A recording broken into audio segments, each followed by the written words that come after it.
আসসালামু আলাইকুম বন্ধুরা, কেমন আছেন সবাই? আশা করি সবাই ভালো আছেন। আমি আল্লাহর রহমতে অনেক ভালো আছি। তো আজকে দেখাচ্ছি একই মাপের 2-3টা কাপড় কীভাবে কাটিং করবেন। তো আমি আজকে সালোয়ার কাটিং করে দেখাচ্ছি, প্যান্ট কাটিং, পায়জামা।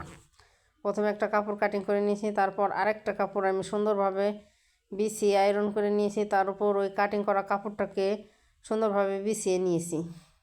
নিয়ে তারপর আমি কাটিং করব। তো আপনারা যারা একই মাপের 3-4টা কাপড় কাটিং করবেন, একটা একটা করে কাটিং করবেন, একসাথে 4-5টা কাটিং করবেন না।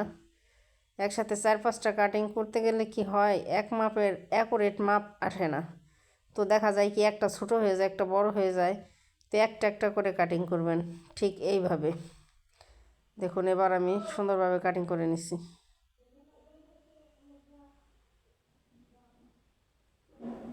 দেখুন কীভাবে কাটিং করে নিচ্ছি।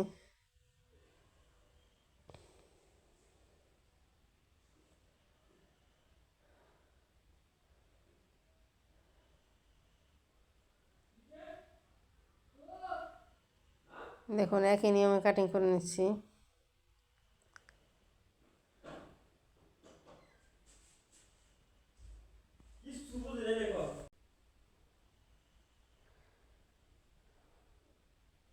একই নিয়মে কাটিং করে নিলাম।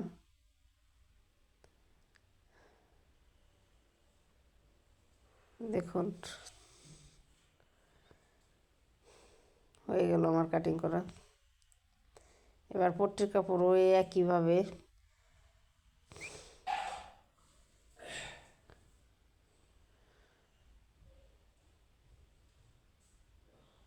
এবার পায়ের নিচের পট্টির কাপড় কাটিং করব।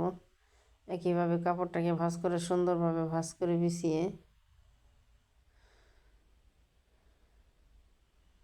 আগের যে সালোয়ারের যে পট্টির কাপড় কেটে নিয়েছিলাম, ওই কাপড়টাকে বিছিয়ে ঠিক একই নিয়মে কাটিং করে নেব। তো এই ছিল আজকের ভিডিও।